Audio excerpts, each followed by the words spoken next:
So we spoke about the 4 sons. Now let's talk about 4 or 5 cups of wine. We didn't talk about the 4 sons. We had like a mini comment about it. We did a little bit.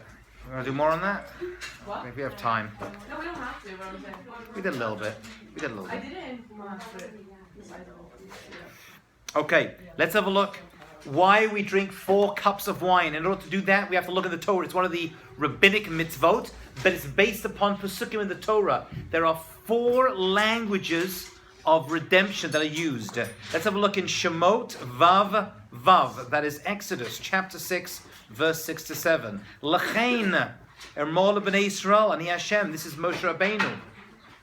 Hashem speaking to Moshe Rabbeinu and saying, tell the Jewish people that I am Hashem. Page 116, is it? Yeah, you with me? Section 5. Okay. V'hotzeiti etchem mitachat sivlot Mitzrayim. V'hotzeiti means took you out. V'hitzalti etchem, and I saved you. Ma'avad etchem. V'ga'alti etchem, which means, thank you. We're going to do that in a second. Now it's in the book. V'ga'alti etchem means I redeemed you. Bezero and a tuya with an outstretched arm, which fatim gedolim, and with great signs. V'lakachti etchem li la'am, and I took you out for myself. Vayite lachem l'Elohim, and I became for you a God. V'yadatem, you should know. Ki ani Hashem Elokeichem, I am the Lord your God. Hamotzi etchem mitachat sivlot Mitzrayim. Says the Gemara, there is a mitzvah to drink 4 cups of wine at the Pesach Seder. It is based upon the 4 expressions of redemption we just looked at. Someone to tell me the 4 expressions of redemption as we just read. Number 1, Votseisi. Vehitzalti. V'ga'alti v'lakachti. Okay? Those are the 4 expressions. Minayla arba kosos, Rabbi Yochanan b'shem Rabbi Benaya, keneged arba geulos. They are keneged the 4 geulos, lechen emor levnei Yisrael, ani Hashem, v'otzeiti etzchem v'lakachti le'ila'am, v'otzeiti v'etzalti v'ga'alti v'lakachti.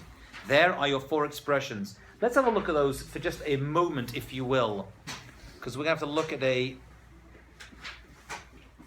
very deep Maharal in a moment, which is a tricky one, but a beautiful one at the same time. Would you say the first 2, is the order over here look right to you? No. Votseiti means I'm going to take you out. Then it says I'm going to save you. Right. It's the wrong way around. First, I'm going to save you, and then I'm going to take you out. Why did you think it says I'm going to take you out? They're going to say, once we're out, we're saved. Nachon? Sabrina, you following? Yes. The first 2 are out of order.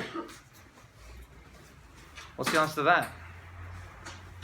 Well, I'll take you out of slavery, and then I'll save you from the desert. Okay, so one interpretation is, I'll take you out of the slavery, because we know the slavery stopped, we already discussed, when the Makot began. When the Makot began, when all the plagues began, there was actually no more slavery. They were still in Egypt, because they weren't allowed to leave yet. They weren't able to leave. They weren't even told to leave. But they were still taken out of the servitude. So that's one answer, yeah. Also, these 4 words are also connected to the Makot, like the different, like the steps of the Makot also connected to the words. No. One of them is, yeah. One of them is, they're different parts of the exile. So then the other rabbi I had last semester lied, because he said that these 4 words are connected to each like phase of the Makot. I would never say he lied. It could be there are those that say that. I take that back. No. It could be. Pshat is those different phases. One is the Makot stop, and then coming out of Egypt, then the Yam, and then Har Sinai. There's different opinions, and then we'll see there's a 5th one. Maybe Eretz Yisrael we'll see later on. But it could be someone says that. Shivim panim l'Torah shifra. Every Torah always has 70 facets. You can understand it in a number of ways. How else could you understand the Vahutseiti and the Vehitzalti? I saved you, I took you out. Good. You're asking a good question. The first one means Vahutseiti, I took you out. The second one says, I saved you, Vehitzalti. Hutseiti took you out. Vehitzalti, I saved you. seemingly those two are out of order if they refer to anything, right? They refer to the Exodus itself. First of all, you get saved. Hashem saves you. You can take it out. Let's say you're, I don't know, being kept in North Korea. So the Americans go in to save you. They probably wouldn't nowadays, but okay, let's just say, heaven forbid, right? So in the American troops go, in go the Marines. First they save you. They take you out for your captors, and then they're going to take you out of North Korea, right? Or Afghanistan, or wherever you want to be for this example, which I don't recommend going to other than that. Okay, so it seems the wrong way around. Vote Sati. It should be Vitzalti, vote Sati. That's the question which the rabbis ask on this. So one answer is like Shifra just said, maybe the vote Sati is that took you out of the burdens of Egypt. But the other answer is, and then Vitzalti, I saved you by taking you out. But the other answer is that vote Sati means, first of all, we said the slavery of Egypt wasn't just a physical one, it was a mental and spiritual one. That's right. Right? The two go hand in hand. Mitzrayim, we said, is Meitzer. We were trapped physically as slaves, but we were also trapped spiritually, psychologically, emotionally, and every other that you can think of. The Hotzeti is, first of all, I took you out. Physically, I took you out. Right, but then I had to take you out mentally. I had to save you from the Egyptian mindset the Jewish people had been captured by. I believe that's what they say. Wait, I'm confused. Can you repeat that? Sure. Which is the physical? That makes Yeah. sense. The first one. The first one is Votseti. Vehitzalti, I saved you. In other words, Physical? Votseti is I took you out. Literally. The second one is mental. Right.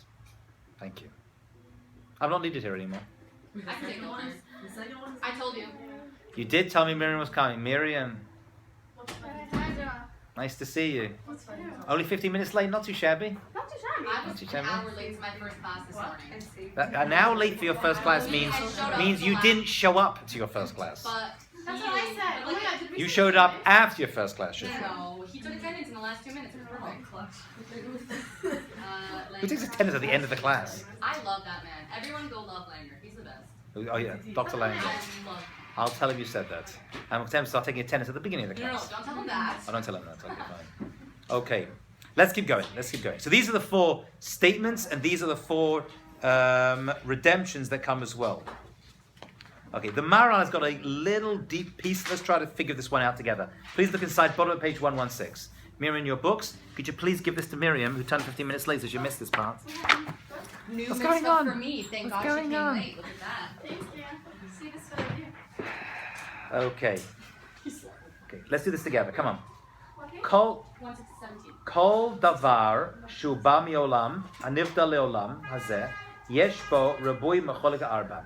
He says this number 4 actually is very significant. There's no coincidence that the number 4 appears in the Haggadah and in the Pesach story. I'm still in Purim over here. Okay? He says everything that descends from the upper world, says the Maharal of Prague, is divided into 4 parts. Right? There are 4 directions in this world. There are actually 4 worlds in general of this world. Olam Messiah is the bottom of the 4. He says the number 4 is very, very significant when it comes to understanding this world. Okay? It represents a multiplicity of 4 directions, right? We live in you have a 4-directional world that's around you. He says connected to that are these 4 expressions of redemption, and he calls this a secret. V'sod hazeh, this secret, or maybe this foundation, this secret to Mavor b'Torah Bereshis, we see in the Torah that there were actually 4 streams of water, that came from Garden of Eden, and they are named, and they are divided into 4 branches. He says this is the root of it. Somehow, this is Kabbalah already, which is above my pay scale, but he says that these 4 streams that came out of Gan Eden are also a metaphor for 4 branches of everything that comes from the upper world into this world. Everything divides into 4, he says. Okay? I'll mention, I don't know what he's talking about, don't ask me. Okay? This is, I don't know what he's saying. This is some Kabbalah over here, that everything comes, there's 4 directions, and these 4 streams represent those 4 directions, and these 4 redemptions the Jewish people went into are connected to those 4 as well. If you're into Kabbalah and Chassidut, you can enjoy what he just says. Okay? So let's not. I will mention, by the way, as a side point, that's why there are 4. What's the most famous 4? Which we actually sing about in Echad Miodea. The 4 types of sons. The four sons are mentioned there as well. That's also true, by the way. That number 4 is connected to 4. Ima'ot, that's right. We have 4 mothers and only 3 forefathers. Yes. What number isn't significant? Seriously. Okay. Every number is significant in its own way, some more than others, but each number represents something. 1 is significant in its way, 3 is significant in its way, 4 is significant, 10 is significant, 6 and 7 are. 6 is not a good number, by the way. 18. 7 is a good number. 18 is significant in its own way as well, right? 13. But there's more written on 13 is a good number, but they significant. 40 we're going to see is a very important number, right? There's a lot of 40s in Jewish life. If you look through Jewish life, 40 is a whole. I actually bought a book on this actually because I'm obsessed with numbers and has chapters according to the various numbers. Not all numbers have significance, right? Many do, but the early numbers do. 6 is not a good number. 7 is a good number. It's this world. 8 we'll talk about next semester when we discuss Hanukkah. 8 is, what's 8 represent?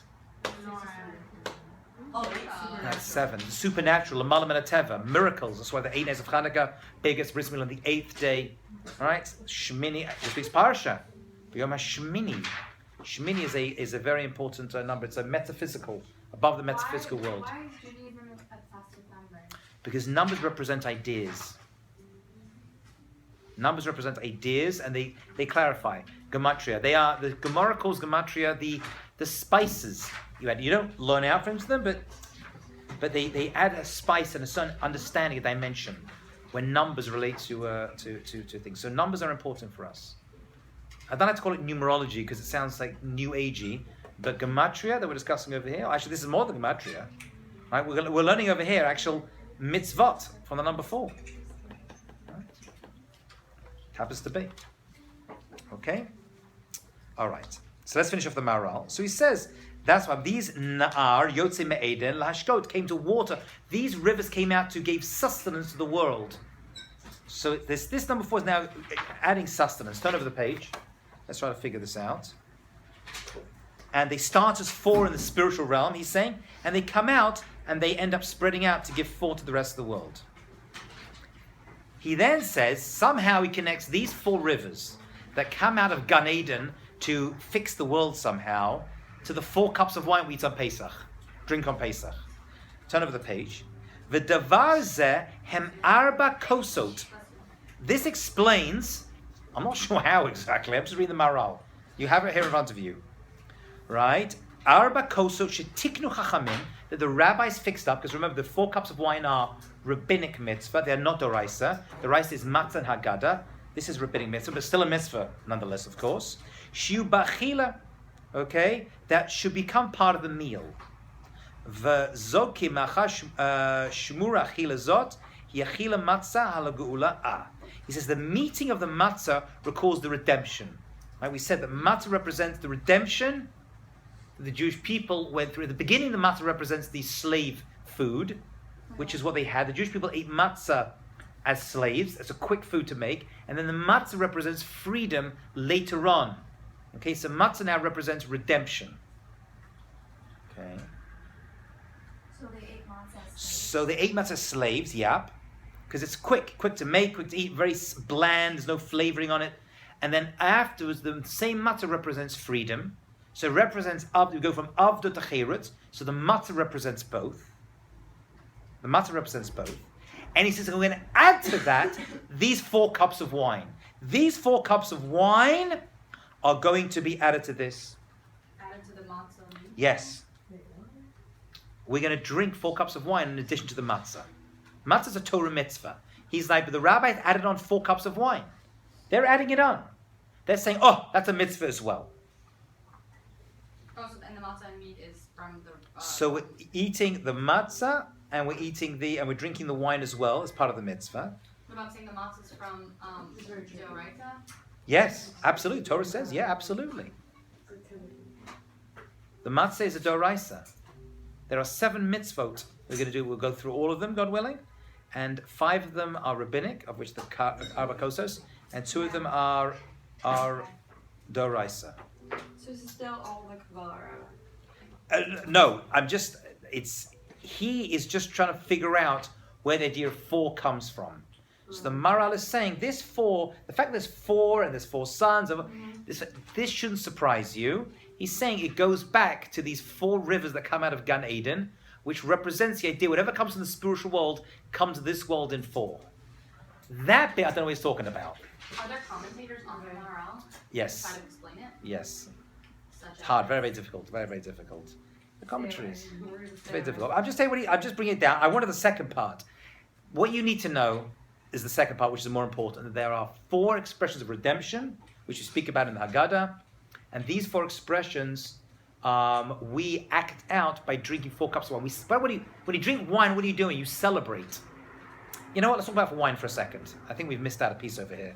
I'm seeing some confusion and people on their phones. What does wine represent? Let's start with that.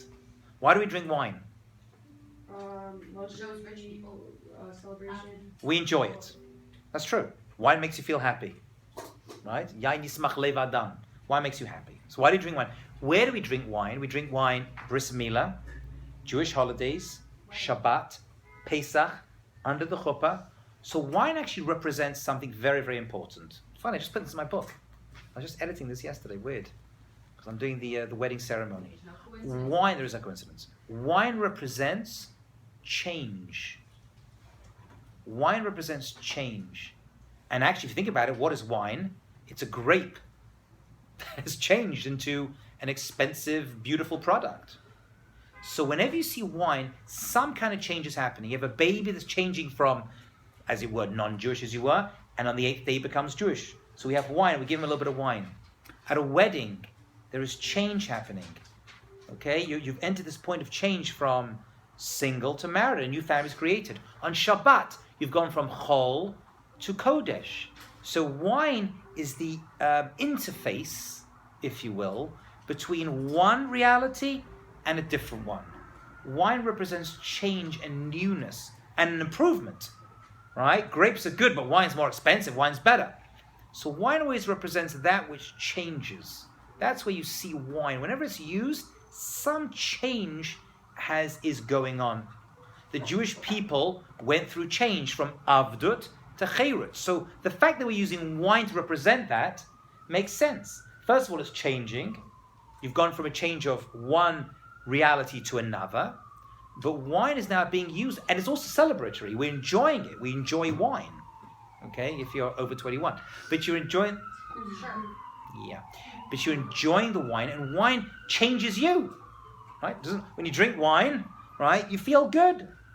Drink too much wine, right? So wine now happens to be, we mentioned this by Purim as well a little bit, and it must be related. When the wine goes in, the truth comes out. Right? The inner aspect of a person comes out. That's why on Pesach, when you drink the wine, you should be merry by drinking. You should feel like, I wouldn't say drunk, heaven forbid, because then you can't fulfill the mitzvot. But there should be a little bit of happiness and joy that comes with drinking the wine. So that's what wine represents. So wine is being used over here as well to represent these 4. I mean, that's why wine is being used to represent these 4 redemptions, these 4 expressions of redemption. You're going to have to learn these 4 redemption words. Okay? And that's why he says, he finishes so the redemption, which is the ultimate change from slavery to freedom, now wine is being used for that. Just like matzah represents it, so too he says, does wine represent this beautiful change of our people? And we celebrate by drinking it. That is the secret of wine at Jewish holidays, festivals, weddings, celebrations, whatever you think of. Okay? I will mention, by the way, that whenever there is and Havdalah. Havdalah. Why do we make Havdalah over wine? Because you're going back to Chol. It's that transition back from Shabbos into Chol. Right? Is a change happening? Wine represents that change, that transfer. But then why are you allowed to have? Why do you need Kiddush Friday night, but for Havdalah, you don't need to use wine. You can use You don't need to. That's true. You don't need. The Havdalah does the job for you. The Havdalah does the job for you. That's true. That's true. Ideally, though, wine is the best thing to make it on. Some people make Kiddush Shabbos day on schnapps and stuff. Honestly, I've been through the sources. I don't really get it. You're allowed to? Some do. I don't get it. They say it's a Chama Medina. This is an important drink. An important drink takes on the role of it. But wine is the most important stuff we had. And wine should be used. And ideally, red wine should be used as well. Especially on Pesach, has to be red. Yeah. Okay, I think I asked you this before, but what's the difference between wine and alcohol? Wine has a significance in and of itself. We in Judaism put significance on wine as a reality. The process it's gone through, and oh, by the way, wine was also used as libations. Used to pour wine in the Beit HaMikdash, in the Mishkan, on the Mizbeach. Wine was used there as well, right? As part of the process. So wine for us, it's considered to be a choshev drink. It's an important drink. And even in society, right? Wine is more expensive, right? Wine can be very expensive. So wine was put into it. And why wine was chosen as opposed to, well, funny alcohols that we have nowadays probably didn't even exist back then, right? As we know them, you know. Making very, very alcoholic alcohols didn't even exist at all, right? But wine is seen as that important drink. I mean, the Jewish people are compared to wine as well, right? Because how do you get the best out of a grape? How do you make wine? You crush it. So the goodness comes by crushing. There's many, many metaphors that are connected to it. But the Torah itself gives an importance to yayin over all other drinks, which is why we have a different blessing for it. It's not a shakol, and even has a different bracha acharona, ala gefen. Right? It's also one of the grapes, or one of the sheva minim as well. That's got to be related to it. Nachon, grapes are one of the 7 species that we consider native to the land of Israel. Nachon, what are the 7 species? Figs, olives, wheat, barley, grapes. What do we miss out? Dates, tamarim, and we did figs. Olives we did? Yes. Let's do it again. We have figs, dates, right? Ta'ena, tamarim, zaitim, right? We have wheat and barley. We have... It looks like brown sugar beans. I don't know. I don't know what it's called. Honey. Let's No. write it on the board. So don't forget. Yeah, pomegranate. Oh, yeah. Pomegranate, Ramon! That's it. That's it. We have pomegranate. We have grapes. No, we don't do that, right? Yeah, let's know them. Pomegranate, grapes, olives. Come on, my kids know this. My 5-year-old knows this. We have pomegranate. These are the Shiva Minim. Pomegranate, Rimon. We have anavim. We have zaitim. We have barley. Just know in English. We're gonna say barley and wheat. Right? Chita and saora. What else? 1, 2, 3. 7 fruits of Israel? Yeah, 7 fruits and Israel. 1, 2, 3, 4, 5. What else? We have olives. We did olives. Dates and figs. Oh, I feel better now. Oh my God. Figs, dates, pomegranates, grapes, olives, barley, wheat. Sheva minim. So it could be the fact, Rachel, that... Wait, is that in certain order? No. No. Oh, it's interesting, by the way. It's mentioned in a certain order, and that's one of the reasons how we make the baracha, how we refer to it as. I don't even know that. Because no, I didn't. Sephardim call it hagefen, make a bracha hagefen, and Ashkenazim say hagafen. That's actually based upon the order and the grammar that's used for it. That's not for now. Okay. Yeah. So making kiddush on vodka is Again, there are those that say since vodka also is alcoholic and has to be a full cup, I'll have a full cup, make kiddush on it. Sephardim don't rely upon this. We do grape juice. Grape juice is fine. Grape juice and wine are considered the same for that purpose of making kiddush. Not on Pesach. Pesach ideally should have wine. No. Yeah. I can't drink one on a nice. You should drink one. Get a low alcohol one. Well, your age you're fine. You can do grape juice.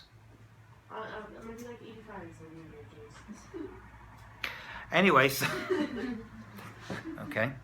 Ideally, the mitzvah should be done with wine for Pesach. Yeah. For every cup, or just like? At least the first one or two, yeah. But third and fourth already be a little bit lenient with it. The first cups are not. Yes. Yeah. Did you mix it with grape juice? Yeah.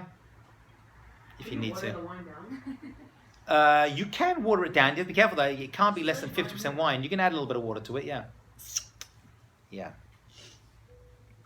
So he says, so he says, these 4 cups now represent the spiritual redemption the Jewish people went through as well, just as the matzah did. So we're now comparing the wine to the matzah. Are we clear? Matzah represents it, but so does the wine. Okay? Okay. You may have noticed there is a 5th cup that is on the table. Our Pesach. Okay, that is the koshel Eliyahu Hanavi. What is this 5th cup all about? Anybody know? Well, first of all, Eliyahu Hanavi is going to come when? Right, he's going to announce Moshiach coming, right? which is interesting, by the way, as we'll discuss next semester, those who do the different class I teach, which means that prophecy arrives. You did the class with me, Rachel? Yeah. Prophecy arrives before Moshiach comes, because he's Eliyahu Hanavi, and he's going to announce Moshiach. So prophecy is actually going to come beforehand. Yeah, he's going to announce Moshiach has come. So there's something, first of all, immediately we know that we've reached a point of the Seder, once Eliyahu gets involved, that is Moshiach related. The future redemption. So I think we mentioned this already. The first part of the Seder, until Eliyahu comes, is discussing the redemption from Mitzrayim. But there is a second redemption, as we mentioned in Musaf and Shabbat. His Hashem is going to redeem us the second time, and that's the redemption of Mashiach. So the latter part, which we mentioned as well, that's why we finish off with the Shana Bar Yerushalayim.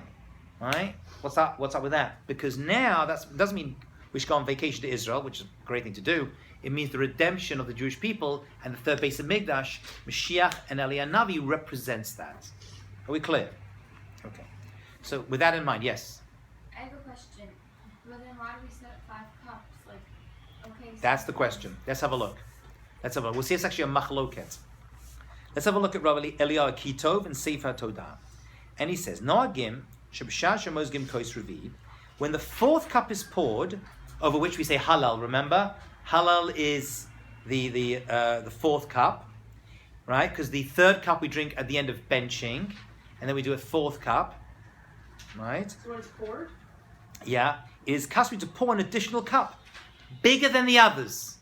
That's why all your mothers have these big, beautiful kos shel cup that sits the entire year and is big. Nachon? So this is the 4th cup. This is the 5th cup. Yeah, but why do you say that? At the time when the 4th cup is poured, Yeah. they pour a 5th cup as well. Oh, The so 4th, that's right? The the 4th you're going to drink. The 5th you're not going to drink. That is kosher Eliyahu. Okay. No, I think I had it the whole time, but we opened the door at that time. You're going to open the door as well. Yeah. But I think I have a great story about that. Did I tell you the story about opening the door? Someone What? Someone was there. Actually, I know another story about that. My friend, actually, he's actually my chavruta, Dr. Melbauer. He says one year, when he was young, it's like 3 brothers. They're all, anyway, interesting. So he's a successful doctor. So he says when he was younger, his father used to open up the door. His father actually just passed away, alayhi shalom shalom. So he says that his father opened the door, so they escaped from the Seder. They put on white sheets over their heads. He walked around to the front door. As he opened the door, right, he had these like 3 like white sheeted people standing outside his front door as he opened the door, like screaming at him. That's pretty funny. I want to do that. Yeah. It's the kind of thing I'd do. I know a friend of mine who grew up completely secular. He grew up with nothing at all, garnish, except Pesach Seder, because most Jews will do a Pesach. Most secular Israelis do a Pesach Seder, right? Even though secular Jews do, okay, they have bread and matzah on the table, they don't, but they'll do something. They'll go, Pesach would do that. They'll get out the Maxwell Agada, read a few bit, and they eat very quickly. But one thing his father would do, he said, my friend said to me, the one thing he would do was he would, his father would open the door for Eliyahu Navi. He says that one act, which how long did that take? 5 seconds, 10 seconds? How long is this? Just first moment. Just open and close the door. So that he says that one act impacted him, and he said, I became frum later in life because of that one thing. Anyway, He says, that one, and my father, I was like, wow, why is he doing that? He says, that fascinated me. Opening the door, no one walked in, he closed the door. He says, that obsessed me. He's now a religious guy. I was in yeshiva with him. He's married with kids. He's a therapist. He said that one act impacted very, very greatly. All right? When it comes to, I'll mention right now, when it comes to teaching kids, small things that you do, forget what you say. Kids will listen to what you say. They see what you do, can impact your children incredibly. Store that in your cerebellums. Okay, let's have a look. So he says, this fifth cup is called Moshiach od kos achachi gedola mekulan sovev la kos ze b'shar kosos hamazoivin lekvod v'teres. It's done for great honor. The nikrat kosos shel Eliyahu. It's called the kos shel Eliyahu Navi. Eliyahu Navi comes to every Pesach Seder. Inyan kos zu. Why do we have this fifth cup? Look inside. Lifnei shenichlaku bar Tanaim. The Tanaim, those are the authors of the Mishnah. Okay, there's a machloket. Rabbi Tarfon Omer, Rabbi Tarfon, one of the famous Tanaim, says, Chayav kol adam lishtotz chamish kos. He actually says, you know what? There's not 4 cups of wine. There's 5 cups of wine you're meant to drink at the Pesach Seder. Rabbi Tarfon in the Gemara. The kos chamesh karoi alav. 1 second. We're not there yet. Hold on. He said you must drink 5 cups of wine at the Seder. The 5th one being the one halal is recited over. Right? That's his. Kos chamishi karoi alav es halal hagadol. But we don't actually go like this.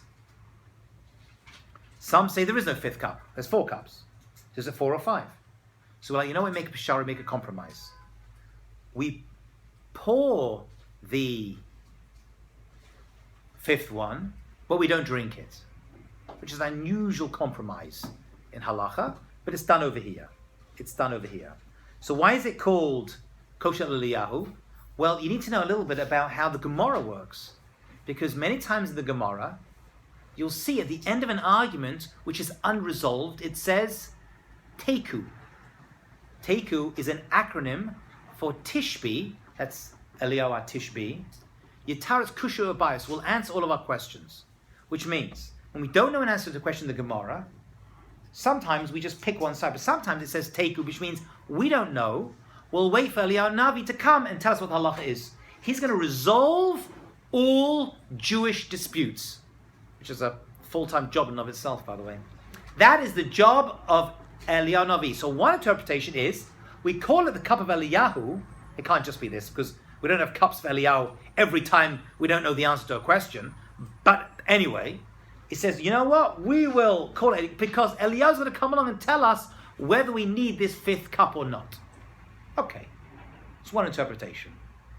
When Moshiach comes, Eliyahu will precede him, and he will answer all the Jewish arguments and machlokas that we've had over thousands of years of Jewish history, and this is one of them. All right, so it's called Kosh Eliyahu, meaning Koshel, let's wait for him to come to tell us which one we have. Okay, that's one. However, he says, there's another reason as well. He says, just as the 4 cups parallel the redemption expressions we saw. The 4 it's called the Lashonas of Gula, the 4 languages of the redemption. The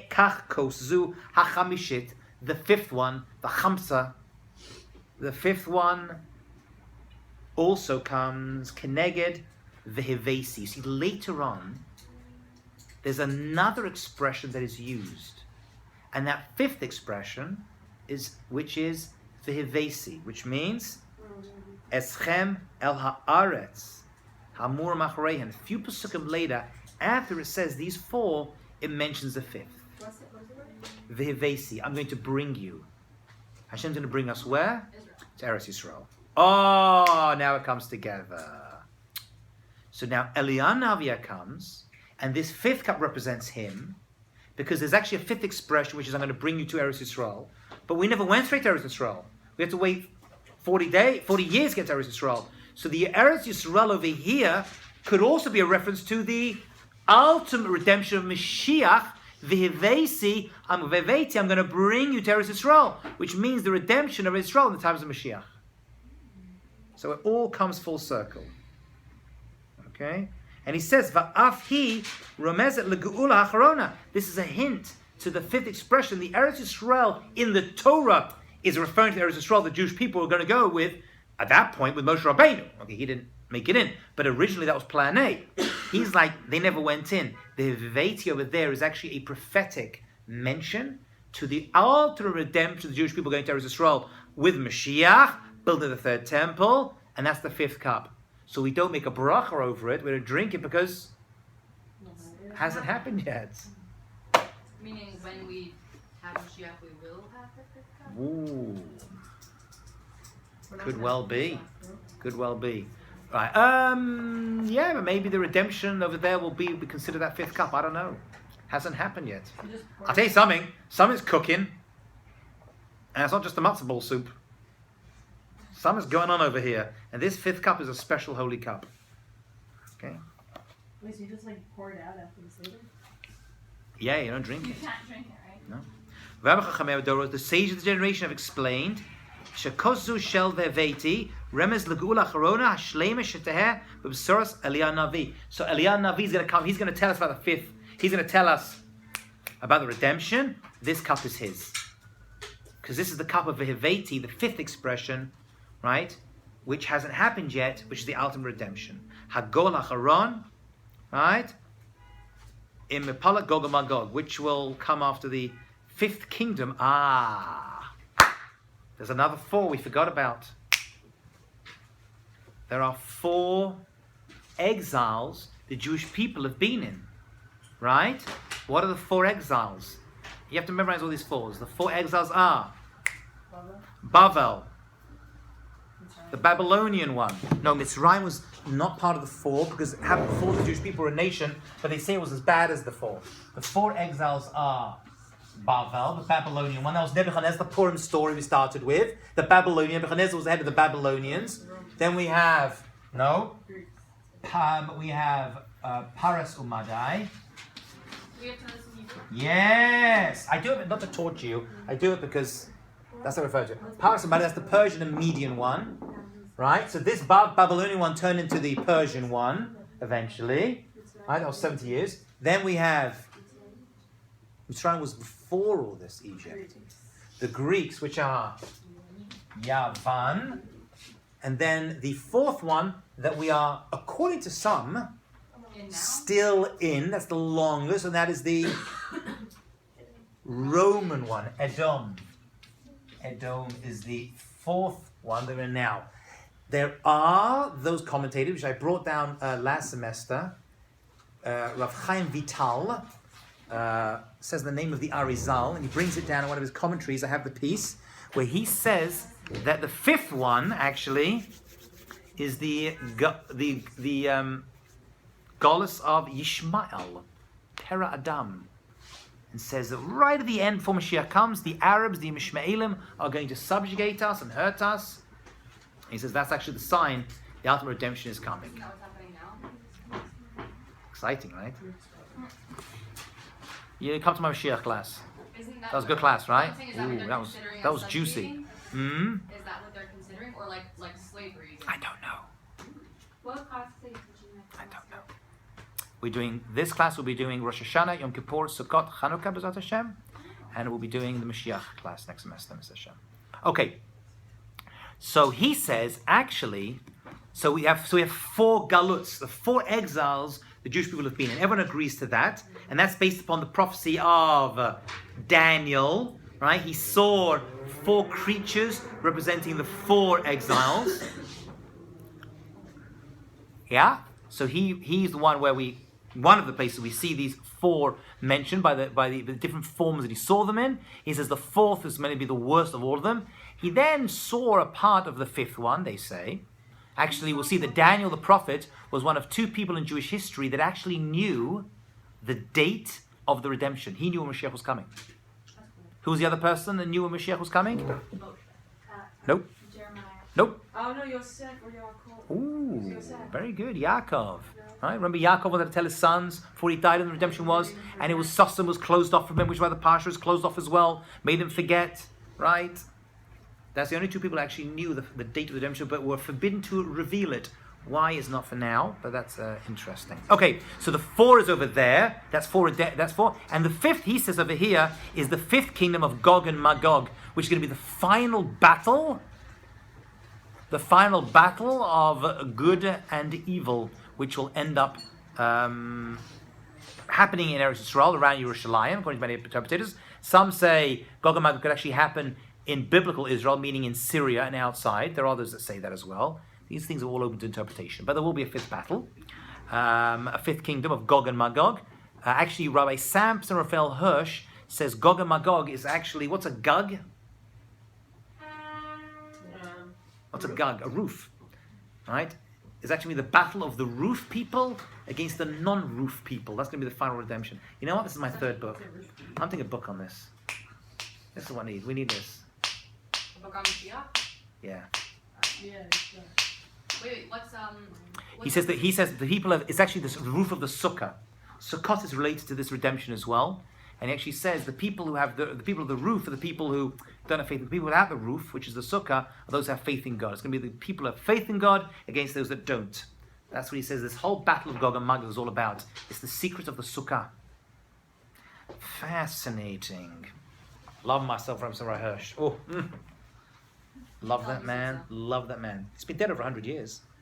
V'alayla hazeh, we refer to Pesach night as Leil Shimurim, which is the night of watching for God. God watches over us. Just as Hashem watched over the Jewish people on that night, right, in Mitzrayim, so too he watches over us on that night. That's Leil Shimurim, the night of protection. Hashem. Shimurim l'chol b'nei Yisrael doratam, for all the Jewish people in every generation. That night has a special protective quality to it that other nights don't. Okay? Chesed Rishon Natzan Legeula Mitzrayim, v'Chesed Sheni Shamor Ladorus Legeula. So the first part of the night is the vote of the redemption from Egypt. As we said, that's the first part of Pesach. That's what we're talking about. Where Avadim Hayinu Beres Mitzrayim. So Pesach is all about, but don't make a mistake. The second part of the night is the second redemption. That's redemption of Moshiach. Legeula Tida B'Yameinu, which will happen in the future. In our days, I post Egypt. So we have to make a remembrance of this. Lubias Eliyahu Navi, by mentioning Eliyahu Navi. Eliyahu Navi, who Malach, Habris, who made, he is the angel of the covenant, who made Aleinu, and he testifies for us. Shekameinu mitzvahs mila mitzvahs Pesach. He's at every circumcision, and he's at every Seder. He comes to visit every Seder. Uveschut zu, and through the merit of this, niskel legeula al yado, we will merit the redemption that he will usher in. Al yado, he's going to usher in this ultimate redemption. Let me just finish our 2 more sources, then we're done. Kamesh says Mitzrayim, Arabah and the flows. These are the one. I will show you wonders. Right. So that's why Micha, the prophet Micah, says, just in the days of coming out of Egypt, I will show you wonders. Meaning the wonders of Moshiach is going to parallel or exceed, depending on our merit, by the way, depending on our whether it happens before the appointed time or on the appointed time. What that means is not for now, but it could be that the miracles of Moshiach come miraculously, like, says the prophet, a star flying through the sky, or Moshiach will come humbly on a donkey. That's another interpretation, but that is a lower redemption with fewer miracles. And fewer miracles. Either way, we go for the bigger option, and there will be great miracles at the coming of Moshiach. So we're pulling together Pesach and Moshiach. Beleil Pesach, mitchadesh, mitorer, kol ma shenaseh Mitzrayim. Says the Maramchal, on the night of Pesach, all that happened in Egypt renews and bestirs itself. And this actually is a help. Every time you celebrate Pesach, you're actually helping bring the final geula, the final redemption. Right? This messianic aspect to it is all there. Questions, comments, thoughts, ideas? So the second part's about Moshiach and the miracles of Moshiach? And the miracles that will come with Moshiach, yeah, that's what we're referring to. Okie dokie. I have a question. Yeah. So why does Israel keep one day of Pesach? I mean, like. That's a calendar question. That's a calendar question. And we in Galut, how it started. Doraisa, it's 1 day. Right? We who live in Chutz First one La'aretz. is more important. Yes. Well, for us, we consider both to be the same. Right? For all these mitzvahs. Okay, you know what? Okay, we'll start this, God willing, next class. Please bring these packets with you to next class. We'll go through all the halachot of chametz, matzah, the Pesach Seder, and lots more. We are done with the book till we start the Omer, which should be in about 3 classes. Okay, fabulous. Good job, everyone. We learned a lot.